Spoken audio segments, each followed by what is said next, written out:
Fala pessoal, bom dia! Vamos lá para mais um Giro de Mercado. Sextou hoje, dia 14 de abril. Então a semana fechando aí, ontem nós tivemos o nosso Ibovão da Massa cedendo 0,4%, conforme eu falei ontem, que seria um dia um pouco mais neutro, que não tinha muita coisa para acontecer, né? Então nós tivemos aí o Ibovão da Massa cedendo, o dólar continuou ali embaixo, abaixo dos seus R$ 5.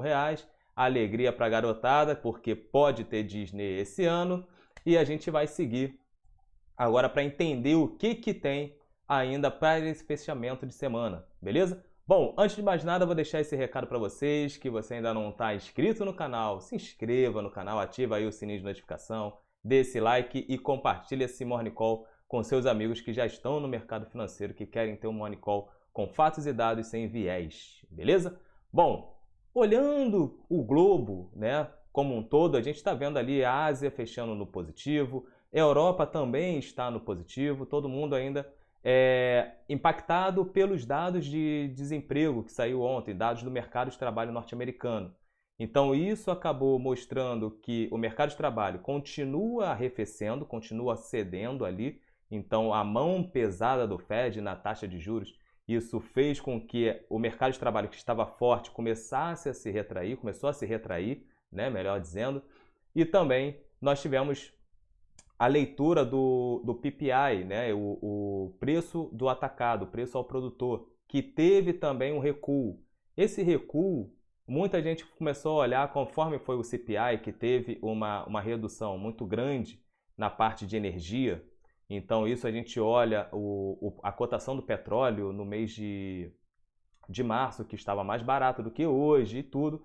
Então ficou aquela pulga atrás da orelha. Será que se o petróleo estivesse mais alto em março, nós teríamos aí um CPI recuando? Essa foi a dúvida. Quando saem os dados do preço, né, inflação ao produtor, porque se a inflação ao produtor, o preço ele vem mais alto, o produtor compra a matéria-prima mais cara, isso vira custo, né? Então, dali, a partir do custo, o produtor vai fazer a sua formação de preço e colocar no mercado. Então, isso vai acabar gerando preço mais alto para o consumidor, se a commodity, né, no caso o custo da matéria-prima, subisse. Quando saiu o PPI, que é o preço ao produtor, ele veio mais fraco. E tem o Core PPI. Esse Core PPI ele tira, exclui os alimentos e exclui também a parte de energia. E ele continuou cedendo 0,1%. Então a expectativa ali era até de uma subida de 0,2%. Então teve uma queda aí de 0,1%. Isso animou os mercados, levou aí o S&P, Dow Jones, Nasdaq, tudo para cima, com forte crescimento. Isso acabou animando um pouco mais os mercados. Hoje, a atenção dos mercados vai ficar total para a temporada de balanço das empresas norte-americanas. Então, hoje a gente já começa aí com o JP Morgan, nós já temos aí o Wells Fargo, o Citigroup. Algumas vão lançar divulgar antes da abertura do mercado, né? Então é bom ficar atento porque mediante o que sair do resultado dessas empresas pode mudar o humor dos investidores no mundo. Aqui no Brasil a gente tem um outro direcionador, né? Nós temos a questão fiscal, a gente já vai falar sobre isso, beleza? Então fiquem atentos a essa divulgação dos balanços nos Estados Unidos. Em relação ao mercado de trabalho, nós tivemos aí uma leitura de 239 mil novos pedidos de seguro-desemprego da última semana, então continua mostrando aí um arrefecimento no mercado de trabalho, beleza? Bom, então com isso tudo, os investidores começam a olhar que o Fed ele vai manter a taxa de juros ali nos seus 5% até o final do ano. Outros já começam até a mostrar aí um corte da taxa de juros já para esse ano nos Estados Unidos. Não acredito nesse corte. Porém, tem aí uma perspectiva de mais um aumento de 0,25, né? No caso 25 base points.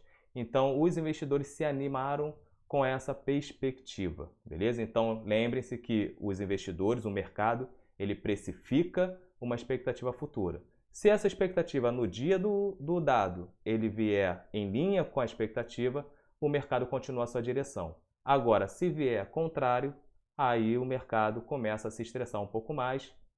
Aí tem muitas vendas porque gera uma volatilidade muito alta porque a galera começa a remodular as suas carteiras de investimento.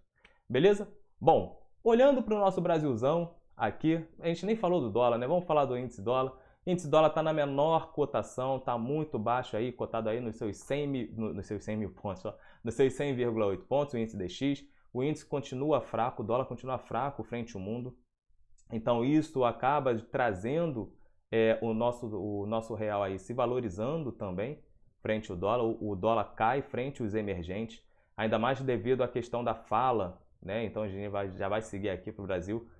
A fala do Lula ontem lá em Pequim, na China, falando sobre a questão do porquê o dólar é a moeda que todo mundo tem que fazer negócio. Então, os BRICS eles continuam batendo e batendo forte nessa questão do dólar ser a moeda internacional para as suas relações comerciais. Então, isso vem também prejudicando um pouco mais o dólar frente aos emergentes, beleza? Bom, um outro dado aqui que nós temos é o petróleo. O petróleo está praticamente neutro, estava subindo. Sai hoje um relatório que vai mostrar a demanda, a perspectiva da demanda sobre a commodity. Então, isso pode mudar o preço da commodity e se levar para cima. Isso pode ser muito bom para a nossa querida Petro. Beleza? O outro dado é o ouro, que o ouro continua ali nos seus $2.000 a onça Troy. Então, com um dólar mais barato, isso acaba animando um pouco mais a galera em tomar um pouco mais de ouro. Mas o ouro ele tem um impacto muito maior em relação à inflação e aperto monetário. Beleza? Bom, olhando agora aqui para o nosso Brasilzão, vamos lá para o nosso Ibovão da Massa, que ele aí cedeu os seus 0,4%. Para mim foi praticamente neutro depois daquela subida e aquela subida forte que nós tivemos no dia anterior, né? Mas foi ali impactado mais pela questão da Vale, né? Então vou trazer aqui o Ibovão da Massa para vocês. Bom, eu ia lá para coisa, deixa eu só me ajeitar aqui e tá tudo certo para eu poder explicar aqui o Ibovão da Massa. Bom, olhando o nosso Ibov, ele continua ali naquela base do caixote, tem espaço aqui, conforme eu falei, aqui ainda para subir, não mudou nada. Então muita gente ainda acaba pensando, pô, será que foi simplesmente um vento, ou especulação e tudo? Tem cenário para subir? O Ibov subiu forte, mas porque nós tivemos aí 2 meses praticamente que o Ibov aí cedeu na casa de 12%. É muita coisa. Então já tinham empresas baratas e essas empresas acabaram ficando mais baratas ainda, certo? Trazendo aqui no diário, trazendo para o diário, nós temos aqui o Ibov respeitando a média móvel de 200, que a média móvel de 200, depois eu vou fazer até um vídeo explicando um pouco, um básico da renda fixa, ó, um básico da análise técnica, né, da análise gráfica. Acho que vai ser interessante para vocês no próximo Descomplicando Finanças. A média móvel de 200 ela acaba sendo uma linha de resistência importante, né? Tanto de resistência quando ela está acima do fechamento, acima do preço, quanto uma linha de suporte quando ela está abaixo do preço, certo? Então respeitou, tinha espaço para ceder um pouco mais? Tinha. Se a gente pegar nessa pernada aqui de alta, que foi, nós tínhamos espaço aí para vir pelo menos até os 104 mil pontos, testar aqui aonde era uma resistência, testar como suporte. Ela tinha espaço para fazer isso. Porém, como nós temos ativos baratos, o dólar cedendo, nós tivemos a leitura do IPCA vindo para praticamente ali no teto da meta da inflação, fica meio complicado a galera bater e bater mais ainda em bolsa, realizar mais lucro, porque tem espaço para as ações subirem um pouco mais. O nosso Ibovão da Massa cedeu ontem, basicamente pactado pela Vale, né? Então nós temos aí a Vale cedendo 1,35%, né? Devido à questão da China colocar um teto na produção do aço. Então isso pode prejudicar a Vale na exportação, que a gente já está olhando a demanda no minério de ferro. O minério de ferro continua caindo, continua cedendo. Então isso dificulta para a nossa querida Vale subir e subir um pouco mais, que tem também espaço. É uma empresa formidável. Mas para o Ibovespa subir, se a Vale caiu, as outras empresas precisam suportar bem ali o Ibovão. Então nós temos aí a parte de petróleo e gás, que impacta bastante a nossa querida Petro e a Prio. Elas têm um peso considerável.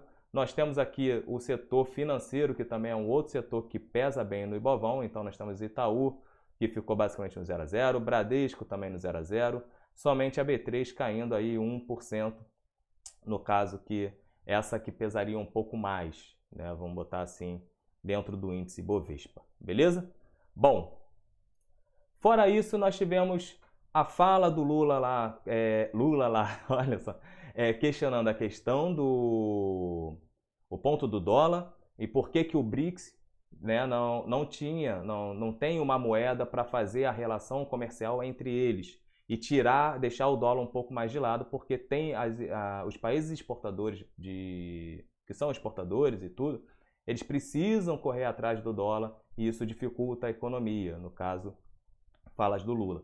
Isso repercutiu porque o Trump sentiu, né? O Trump, ex-presidente norte-americano, chegou a dar uma entrevista mencionando que isso, perder o dólar como uma moeda internacional, o peso desse dólar como uma moeda internacional para as relações comerciais, seria como perder uma guerra mundial, né? Então o Trump bateu forte nisso e ainda soltou que estamos perdendo o Brasil, certo? Então essa guerra entre Estados Unidos e China, isso, como estou falando, as tensões continuam subindo, né? Começou ali com o Trump, mas com o Biden o tom não mudou, certo? O tom continua exatamente o mesmo, cada um ali se defendendo e mexendo as peças do tabuleiro da geopolítica, beleza? Bom, aqui nós olhamos a questão do arcabouço fiscal, aonde pode seguir aí a LDO para o Congresso.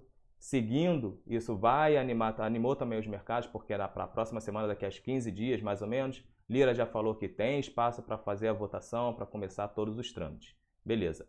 Agora, nós tivemos aí a Gleice falando, pressionando a questão do Haddad, falando que precisa tirar o gasto que seria em programas sociais do arcabouço fiscal. E isso é ruim. Mas Gleice sendo Gleice, né? Então não mexe nos mercados, não mexeu nada. Somente o Haddad que mencionou que pressionou um pouco mais o Campos Neto para a redução da taxa de juros. Então isso ele mencionou, mas o Campos Neto continua falando a mesma coisa. Vai ser técnico. Não vou entrar na seara do que ele falou, o que deixou de falar. Resumindo, vai olhar tecnicamente. Então um dos dados que ele está olhando, que vai sair hoje, é a questão do serviço, que serviço não cedeu aqui também no Brasil. Então, se o serviço não ceder, ele agora falou que também não tem espaço para corte da taxa de juros. Mas acredito que tenha, né? Vamos aguardar a próxima reunião do Copom e o que vai vir na ata, porque acredito que, se não for agora no fechamento desse semestre, acredito que no início do semestre que vem já comece a ter uma sinalização de corte. Acredito eu, porque se a inflação continuar cedendo, acho que perde um pouco a questão de não fazer o corte. Opa, eu já tinha aberto aqui. Bom, o que nós temos hoje aqui que vai ditar o mercado, apesar daqui vai sair os dados de serviço, né? Aqui no nosso Brasilzão, mas o que vai direcionar de fato o mercado é a questão dos balanços das empresas bancárias lá nos Estados Unidos, venda de varejo nos Estados Unidos, que aí vai mostrar a questão como está a atividade econômica. O varejo é um termômetro muito bom para uma economia, certo? Nós temos aqui alguns discursos dos Fed Boys e nós temos aqui a questão do petróleo hoje, né? Tem um impacto baixo, eu tirei aqui os impactos, tem um impacto baixo esse relatório do petróleo, mas esse relatório vai mostrar a perspectiva, né? Porque a Rússia cortou, a OPEP+ está cortando também a produção, e com a possível recessão norte-americana, isso pode diminuir a demanda global sobre a commodity. Então isso preocupa e pode e pode trazer o preço do petróleo para baixo, beleza? Bom, esse é o giro de mercado de hoje. Fiquem todos atentos, a galera do curto prazo, quem fez a meta da semana, a galera que gosta de gerar dólar, gosta de gerar índice, quem fez a meta fez, quem não fez, não é hoje que você vai resolver o seu dia, a sua semana. beleza? Agora, a galera do longo prazo, aproveitem as oportunidades. Ainda tem bastante oportunidade na bolsa e tem muito ativo barato que está no excelente preço, beleza? Qualquer dúvida, entre em contato com o seu assessor de investimento ou com a pessoa que cuida dos seus investimentos, com o seu consultor. Quem não tem assessor de investimento, entre em contato comigo, me siga aí nas redes sociais, Vinicius_Vilas Boas, com 2 L's lá no Instagram. Falou? Forte abraço, pessoal, um bom final de semana e até na segunda-feira com mais giro de mercado. Valeu!